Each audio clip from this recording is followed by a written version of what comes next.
Përfundojnë 7 ditët e zisë për tragedinë në Koçani, forcohen kontrollet në lokalet që frekuentohen nga të rinjtë. BDI thekson se kabareja Puls në Koçan mund të jetë hapur me presion të një antari të qeverisë.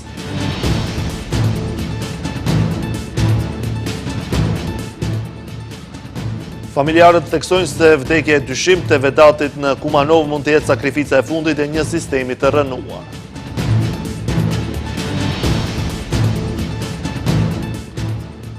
Pas rikthimit të sulmeve ajrore, Izraeli vret të paktën 19 palestinez në Gaza.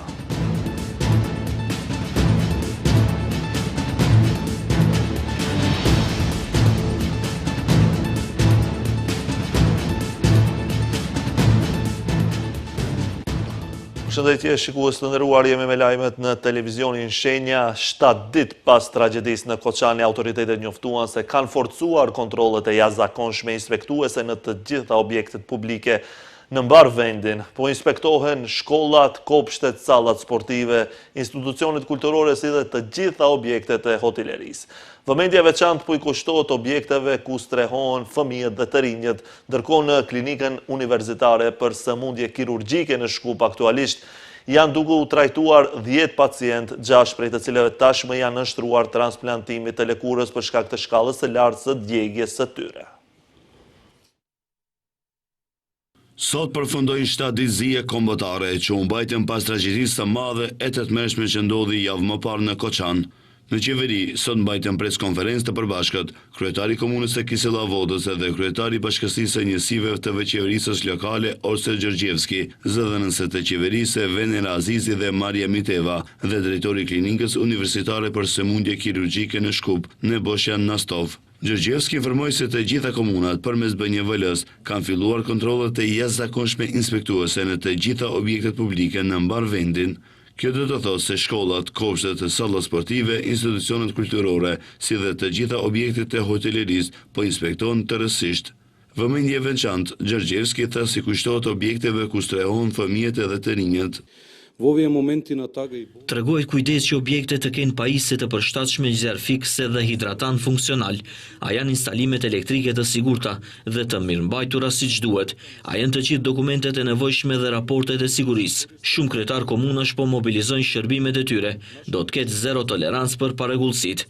Objektet të cilat nuk janë të sigurta do të marrin urdhër për heqjen e menjëhershme të mangësive dhe nëse është e nevojshme, do të mbyllen përkohësisht derisa të korrigjohen mangësitë. Në klinikën universitare për sëmundje kirurgjike në Shkup, aktualisht janë duke u trajtuar 10 pacient nga zjarri në diskotekën Puls në Koçan, 6 prej të cilëve tashmë janë nështruar transplantimit të lëkurës për shkak të shkallës së lartë të djegjes së tyre, informoi drejtori i klinikës Nebosjan Nastov. Lidhur me gjendjen aktuale shëndetësore të pacientëve nga spitali nga ICDV, e cila është klinika universitare për sëmundje kirurgjike në Shkup, aktualisht janë të shtruar 10 pacient, prej të cilëve 6 tashmë kanë bërë transplantim të lëkurës për shkak se ishin pacient me shkallën më të lartë të djegjes, gjithsesi shkallës së tretë. Pacientët e mbetur vazhdojnë të bëjnë kontrollet e rregullta dhe tashmë gjatë javës së ardhshme, sipas planeve që kemi, edhe pse duhet të përsëris se situata është shumë fluide dhe mund të ndryshojë nga ora në orë, janë planifikuar lëshimet e para në shtëpim.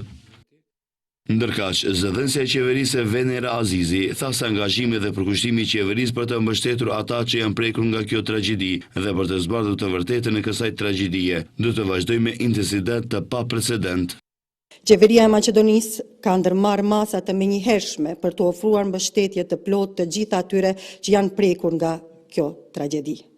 Përveç atyre që po trajtohen në spitalet tona, deri tani 116 pacient janë duke u marrë trajtim në spitalet të jashtme dhe 188 familje i shoqërojnë ata me të gjitha shpenzimet e mbuluara nga shteti. Shteti mbulon të gjitha shpenzimet që përfshin udhëtimin, akomodimin dhe nevojat e përditshme të tyre. Azizi njoftoi se nga nesër kryqi i kusht për çdo person të prekur nga kjo tragjedi do të fillojë të ndajë mjete financiare familjeve prej 150.000 denar. Ky angazhim i menjëhershëm i qeverisë, zëdhënësia tha se ka për qëllim të sigurojë që asnjë i prekur nga tragjedia mos të jetë pa mbështetje. Ministria e Punëve të Brendshme ka njoftuar se gjatë natës janë ndaluar gjithsej 17 persona në rajonet të Shkupit, Prilepit, Ohrit dhe Kumanovës të dyshuar për mos respektim të vendimit të qeverisë për shpalljen e 7 ditë zije që përbën vepër penale sipas nenit 387 të kodit penal. Sipas MPB-s në Prilep janë ndaluar 12 persona, mes tyre dhe një i mitur, në Shkup është ndaluar një i mitur dhe një menaxher i një lokali. Në Korçovë është ndaluar një pronar lokali, ndërsa në Kumanov janë ndaluar 2 persona, një menaxher dhe një përgjegjës i një objekti hotelerik, të cilët dyshohet se kanë shkelur vendimin e miratuar nga qeveria. Nga e hëna, drejtësi do të kërkohet në rrugët e Shkupit dhe Tetovës për zbardhjen e rasteve tragjike në vend. Nisma kush e ka radhën njofton se të hënën në orën 18:59 do të filloj marshi për përgjegjësi dhe siguri me motën "Mjaft ishim ne, radhën e ka sistemi". Drejtësi do të kërkohet edhe nga Tetova në orën 12:30 në sheshin Iliria, organizuar nga Nisma 0. Ata shkruajnë se kemi obligim qytetar ndaj viktimave të spitalit modular Besat Trans, Llaskars dhe Koçan. Ne kërkojmë të fillojmë nga 0 sepse padrejtësia nuk tolerohet. Protestat janë paralajmëruar në rrjetet sociale. Kujtojmë se për nder të viktimave të Koçanit të martën qindra protestues u mlodhen në sheshin e Shkupit, të cilët me 16 minuta heshtje dhe me drita të telefonave në duar u solidarizuan me viktimat e tragjedisë së tmerrshme, duke dërguar porosi rasti Koçani kur të mos përsëritet. Partia opozitare shqiptare BDI ka ngritur sot dyshime për faktin se kabareja Puls kishte pranuar dhe ishte mbyllur nga drejtoria e të ardhurave publike në dhjetor të vitit 2024, por se më pas ka filluar të punoj. Partia thekson se sikur të zbatohej vendimi për mbyllje, do të mund të ishte evituar kjo tragjedi. Opinioni publik kërkon përgjigje për dyshimet se rihapja ka qenë rezultati presionit politik nga një antar i qeverisë aktuale, thekson partia opozitare. Nga Bashkimi Demokratik për Integrim kërkojnë që faji të kërkohet aty ku është dhe jo aty siç thon, ku është e pamundur të ekzistojë faj dhe lidhje shkak pasojë me rastin tragjik në Koçan.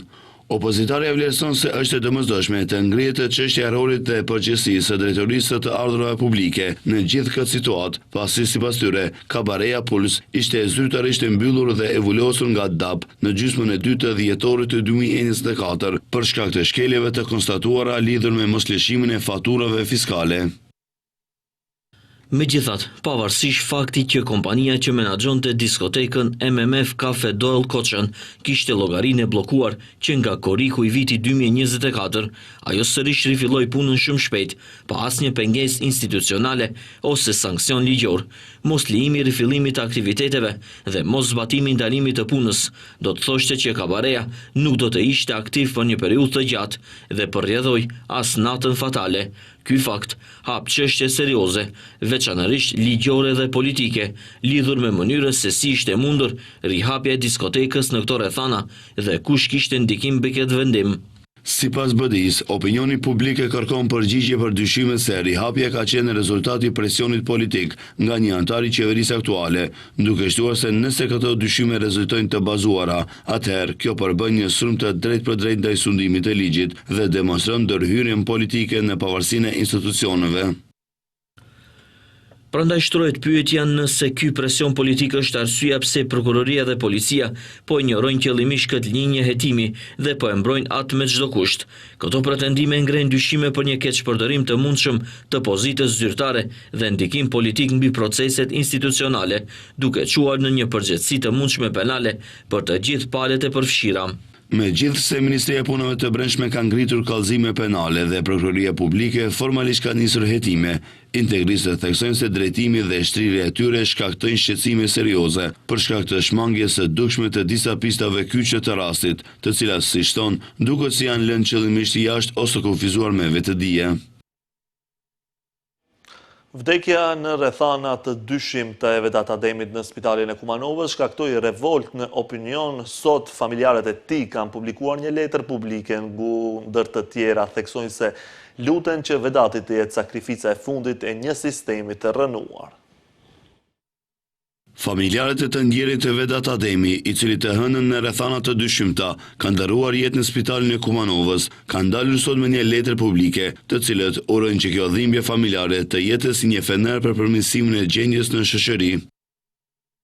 Duke qenë të vetëdijshëm për humbjen dhe dhimbjen që kemi si familje, shpresojmë që Vedati të jetë sakrifica e fundit e një sistemi të rënuar dhe të bëhet feneri, i cili do të ndryqojë mendje dhe funksionimin e një mentaliteti kolektiv në përgjithësi, llogaridhënie dhe veprim në përmirësimin e mirëbesimit në institucione dhe organet ligjvënëse.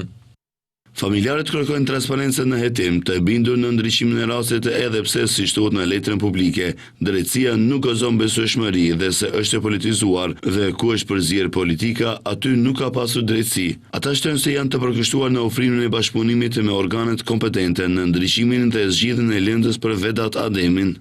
Kujtojmë se 32 vjeçari Vedat Ademi nga Kumanova ka ndëruar jetë në spitalin e përgjithshëm të Kumanovës më 17 mars. Ai paraprakisht kishte shkuar për kontroll pasi është ankuar për probleme me stomakun, ndërsa mjekët i kanë dhënë ilazh ndaj të cilit ishte alergjik. Në lidhje me rastin, Ministri i Shëndetësisë Arben Taravari ka shkarkuar drejtorin e spitalit Stefan Trajanovski. Autoritetet shtetërore kanë ndërmarrë veprime të inspektimit dhe ndalimit të veprimtarisë të paligjshme kriminale të kryera në objektet hotelerike në rajonin e Tetovës dhe Gostivarit, me qëllim prioritar ndalimin e trafikimit të paligjshëm të drogës, ndërmjetësimit të prostitucionit, pastrimit të parave, krimeve korruptive. Janë bërë kontrole në 16 objekte hotelerike në Tetovë, 6 dhe 10 në Gostivar, ku janë konstatuar një seri parregullësish dhe do të përgatiten parashtresa përkatëse. Inspektorati Shtetëror i Tregut ka mbyllur 2 objekte hotelerie në Tetovë dhe 1 në Gostivar.